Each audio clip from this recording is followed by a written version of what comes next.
안녕하세요. 사건 번호는 2024타경3373 다가구 주택이고요. 매각기일은 6월 9일로 예정이 되어 있습니다. 소재지는 경기도 용인시 기흥구 영덕동이라고 되어 있는데 거의 사실상 입지가 수원하고 엄청 가깝기 때문에 참고사항으로 보시면 되겠습니다. 물건 종류는 다가구 주택입니다. 토지 면적은 74평이나 되고 건물 면적이 115평이나 됩니다. 감정가는 13억으로 평가가 되었는데 최저가 반값 이하로 떨어져서 6억 3,400만원에 진행합니다. 경매 대상은 토지와 건물 일괄 매각하는 방식으로 현재 보고 계시는 이 깔끔한 다가구 주택을 시세보다 훨씬 저렴하게 취득하실 수 있는 기회입니다. 신축 다가구 주택으로 보여지죠. 지금 비고란에 보시면은 일괄 매각으로 제시의 건물까지 포함한다고 나와 있습니다. 공부상에는 단독주택으로 되어 있는데 현황상 다가구 주택으로 이용 중이라고 하고 이 부분은 참고로 이따가 건축물 대장에서 자세히 확인을 해보도록 하겠습니다. 부동산 현황에서 이 물건의 집행관이 가서 확인을 해본 바 목록 1 대지는 목록 2 건물의 부지로 사용되는 것으로 보임. 이 내용은 무엇이냐면 이 땅의 토지가 다가구 주택을 위해서 지금 사용되고 있다. 특별한 내용은 아닌 것으로 보여지고요. 목록 2 건물은 공부상 4층과는 달리 5층 단독주택으로서 1층은 주차장과 공동출입구로 2층은 201호부터 204호가 있고 이런 내용들이 있는데요. 여기서 제시외 5층이 원래는 4층까지만 공부상에는 기재가 되어 있는데 제시외로 5층이 더 있다. 그 501호와 502호가 추가로 더 있어서 총 14호 가구로 구성되어 있습니다. 만약에 임대를 각각 1억씩만 맞춘다고 했을 때 14가구잖아요. 그래서 이 최저가로 만약에 6억 3,400만원이나 혹은 8억 이 정도로 받았을 때 14가구에 각각 세입자를 전세 세입자를 1억으로 세팅하게 되면은 내 돈 하나 들이지 않고 거의 8억에서 6억 정도 풀피 투자를 할 수 있는 물건으로 보여집니다. 실제 경매 고수들이나 운영을 하시는 분들은 이런 식으로 많이 활용을 하시는 것 같고요. 참고사항입니다. 어느 정도 리스크도 굉장히 크기 때문에 그냥 이러한 내용들은 좀 참고로 들어주시면 될 것 같고요. 그만큼 경매 물건이 지금 우량하다 이렇게 보시면 되겠습니다. 그러면 이 부동산의 현황이 문제가 될 만한 소지가 있는지 이 물건은 어떻게 해결해서 낙찰받을 수 있는 것인지 그 부분까지 함께 말씀드리도록 하겠습니다. 건축물 현황으로는 주 용도가 다가구로 되어 있어야 되는데 단독주택으로 되어 있다. 아까 그렇게 기재된 바 있었던 것이고요. 그리고 착공은 14년도에 이루어져서 사용승인일자도 14년도에 이루어진 준신축 다가구 주택이라고 보시면 되겠습니다. 거의 신축이죠. 이 정도면. 구조도 철근 콘크리트 구조이고요. 판넬이나 이런 대충 지은 경량 철골조 구조 이런 거 아닙니다. 철근 콘크리트 구조이고 용적률도 145%로 양호하게 지은 것을 아실 수 있겠습니다. 지상층 수가 4층으로 기재되어 있는데 실제는 5층이라고 합니다. 참고사항이고요. 한번 알아보도록 하겠습니다. 그것을 알아보기 전에 임차인 같은 경우에 지금 여러 명이 있는 것으로 보여지는데요. 보시면은 대항력이 전부 없다고 나옵니다. 건물등기부등본에 가장 최선순위로 설정된 날짜가 14년도 11월에 근저당권이 설정되어 있기 때문에 이 날짜보다 임차인의 전입일자가 늦게 되면은 이 보증금을 5천만원이든 6천만원이든 그것은 중요하지 않고 대항력이 전부 없다고 나옵니다. 왜냐하면 근저당권자의 채권 채구액을 보호해주기 위해서 그렇다는 것인데요. 확정일자를 받았든 배당료를 했든 보증금이 얼마든 간에 대항력이 없다고 나오므로 낙찰자에게는 인도명령 대상자가 될 수밖에 없습니다. 신경 쓸 바가 아니라는 거죠. 임차인분들이 꽤나 많습니다. 모두 다 대항력이 없다고 나오는 것이고요. 이 물건에 또 다른 임차인들도 또 있는데 이렇게 전입일자가 모두 늦음으로 14년도보다 다 늦잖아요. 그래서 대항력이 없다고 나오는 것입니다. 건물 등기부등본 권리분석도 봐보겠습니다. 소유권 그리고 임의경매 등기가 있는데요. 이런 소유권하고 임의경매, 경매 등기들은 경매가 끝난과 동시에 소유권을 빼앗기는 과정과 그리고 경매가 끝났으니까 경매 등기는 사라지게 됩니다. 나머지 권리들도 모두 사라지는 소멸하는 권리들인데요. 왜냐하면 근저당권이 있고 전세권은 근저당권에 대항할 수 없는 권리이기 때문에 민사집행법 91조에 의해서 소멸하는 권리가 되는 것이고요. 지금 대항을 할 수가 없기 때문입니다. 압류와 가압류 그리고 압류, 임차권도 마찬가지로 전세권과 똑같이 근저당권에 대항할 수 없는 이러한 권리이기 때문에 모두 소멸하는 권리이고요. 등기부등본 권리분석 1페이지에서는 특별히 문제될 것은 보이지 않습니다. 2페이지도 마찬가지로 가압류와 임차권으로 이렇게 구성이 되어 있어서 모두 소멸하는 권리들입니다. 토지 등기부등본도 봐보겠습니다. 지금 소유권, 근저당권, 지상권, 압류, 가압류, 임의경매, 가압류 마찬가지로 전부 소멸하는 권리들인데요. 지금 지상권이 있기는 하지만 근저당권자와 날짜가 똑같습니다. 이것은 근저당권의 채권 채구액을 보호하기 위한 담보권 강화 목적의 지상권으로 보여지므로 특별히 신경 쓸 부분은 아니라고 보여지고요. 모두 소멸하는 권리라는 것이죠. 이러한 부분은 이따 매각물건 명세서를 통해서 등기상 인수한 조건이 있는지 그 부분을 통해 공식적으로 확인을 해보겠습니다. 따라서 지금 임차인 같은 경우도 낙찰자가 신경 쓰지 않아도 되고 건물 등기와 토지 등기에서 인수한 조건도 아무것도 없는 깔끔한 물건이라고 보시면 되겠습니다. 그런데 제가 아까 말씀드렸듯이 이 물건 같은 경우에는 몇 가지 부분을 해결해야 안전하게 소유권을 가지고 와서 실사용하는데 무리 없을 것이라고 보여지는데요. 그 부분까지 한번 알아보도록 하겠습니다. 하겠습니다. 지금 건축물 대장을 보시면요,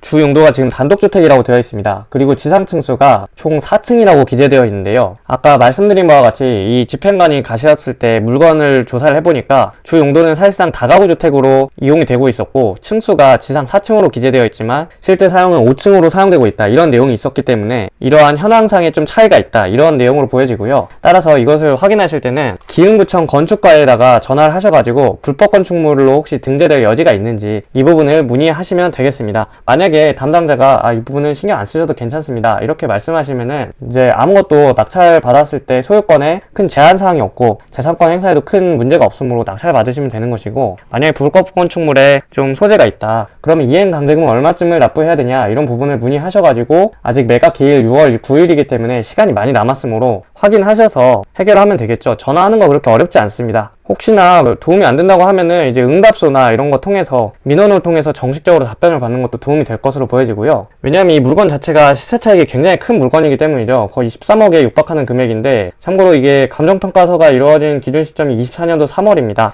연락을 해보는 것이 조금 번거로울 수는 있지만 시세 차익이 엄청 큰 물건이므로 이 정도 노력은 해보셔도 좋을 것 같습니다. 너무 어려우시면 저한테 연락 주셔도 제가 알아봐 드릴 수도 있고요. 네, 건물 외관 마저 봐보도록 하겠습니다. 신축으로 보여지고요. 그리고 주차장도 이렇게 구비되어 있는 모습이고 아주 깔끔한 외부 상태를 유지하고 있습니다. 크랙이나 어떤 큰 하자도 보여지지 않고요. 주차 대수도 꽤 많이 할 수 있는 것으로 보여지죠. 언뜻 보기에도 지금 또한 이 일대가 전부 다 단독주택 혹은 다가구 일대, 택지개발지구이기 때문에 도로에도 좀 주차할 수 있는 공간들이 많이 마련이 되어 있습니다. 매각물건 명세서의 가장 중요한 것은요, 이것을 잘 보셔야 됩니다. 2번, 목록 2번. 이게 건물등기부등본에 관한 내용인데요, 14년도 11월 26일 근저당권이 잘 살아있다는 것을 확인하였습니다. 지금 이 건물등기부등본의 권리분석에서 지금 이 근저당권이 전부 잘 살아있다는 것이죠. 만약에 이것이 사라졌다고 하면은 앞서 있었던 임차인들, 후순위 임차인들 있잖아요, 그분들이 모두 다 선순위 임차인으로 들어오게 됨으로써 낙찰자가 엄청난 큰 보증금을 인수하게 되면서 큰 위험이 도사릴 수 있는 그런 물건입니다. 그런데 지금 매각 물건 명세서에서 14년도 11월 26일 건물 근저당권이 전부 잘 살아있다, 이렇게 기재가 되어 있으므로 등기에만 남아있는 근저당권이 아니라 실체가 있는, 효력이 있는 근저당권이라는 뜻이잖아요. 그런데 건물 근저당권의 날짜에 비해서 지금 임차인들이 여러 다수들이 있는데 23년도 3월 모두 다 늦기 때문에 대항력이 없는 것으로 이렇게 이해하시면 되겠습니다. 만약에 이 내용이 이렇게 없다고 하면요, 지금 경매정보지상에는 저렇게 등기가 나와 있다고 하더라도 실체가 없는 그런 등기이기 때문에 매우 주의를 하셔야 될 부분이지만 지금 이렇게 잘 기재가 되어 있기 때문에 문제가 없는 것입니다. 참고사항이고요. 그리고 마찬가지로 나머지 임차인들에 대해서도 이렇게 전입일자가 모두 늦기 때문에 뭐 보증금이 얼마든 간에 이런 건 신경 쓸 바가 아니고요. 또 추가로 더 있는데요, 모두 다 대항력이 없습니다. 꼼꼼히 확인해 보았을 때도 문제사항은 없습니다. 여기서도 모두 다 날짜가 더 늦기 때문에 큰 문제사항은 없고요. 아까 토지등기부등본에 지상권 설정 내용이 있었는데 그것이 만약 인수된다고 하면은 여기에 이제 기재가 됩니다. 등기된 부동산에 관한 권리 또는 가처분으로 매각으로 그 효력이 소멸하지 아니하는 것, 등기상 인수한 조건이란 뜻입니다. 그 내용이 아무것도 해당 사항 없다는 것이고요. 그리고 비고란에 일괄 매각이고 제시의 건물도 포함되었다. 공보사항 단독주택이나 현황상 다가구주택으로 이용 중이다. 이 물건의 핵심은요, 매각 물건은 4층까지인데 현황은 5층까지 있다고 합니다. 그래서 핵심 포인트는 첫 번째로 아까 후순위 임차인들이 굉장히 많았잖아요. 긴 호흡을 가지고 여유를 가지고 어차피 소유자이기 때문에 모두 다 명도를 좀 해야 될 것으로 보여지고요. 그리고 불법 건축물, 아까 혹시 이 기흥구청 건축과에다가 문의하셔가지고 불법 건축물로 등재될 가능성이 있는지, 가능성이 있다고 하면 이행강제금은 얼마인지, 이런 부분들과 비교를 했을 때 시세 차익과 이게 비교를 해보시는 거죠. 만약에 시세 차익에 대한 이점이 더 크다고 하면은 그냥 낙찰 받으면 되는 것이고, 큰 문제는 되지 않을 것으로 보여집니다. 시세랑 임대 파악 이 부분도 제가 그냥 형식상 좀 적어 놓은 거고요. 참고사항입니다. 다가구 주택이기 때문에 혹시나 유치권 같은 것이 신고되어 있는지 잘 확인을 해봐야 되는데요, 그런 내용도 보여지지 않고요. 경매 목적물은 이곳에 위치해 있습니다. 지금 여기가 보시면은 광교신도시죠. 광교신도시고 수인분당선 상가역이 그나마 제일 가까운 지하철역으로 나와 있습니다. 그리고 청명역도 인근에 있고요. 용인이긴 하지만 사실상 수원생활권을 공유하고 있습니다. 여기 이제 삼성전자가 위치해 있는 곳이고, 지금 물건 시세를 가지고 왔는데요, 최저 호가 기준입니다. 가장 비슷한 게 247제곱짜리에 건물 면적 380제곱짜리, 저희가 건물 면적이 380제곱짜리인데 349제곱짜리 조금 더 낮은 거 3층짜리입니다. 저희 물건은 5층짜리죠. 근데 그 물건이 10억 5천만원 나와 있습니다. 저희 경매 물건의 최저 호가는 지금 6억 3천만원 나와 있으므로 시세 차익은 최소 4억 정도가 예상이 되고요. 지금 이 물건이 좀 저희 물건하고 비슷해 보이네요. 매매가 12억으로 나와 있는데 토지 면적도 246으로 동일하고 다가구이면서 5층짜리에다가 건물 면적은 356인데 저희 건물 면적보다는 조금 작지만 지금 사실상 거의 반값입니다. 토지 이용 계획에는 특별한 내용 보여지지 않습니다.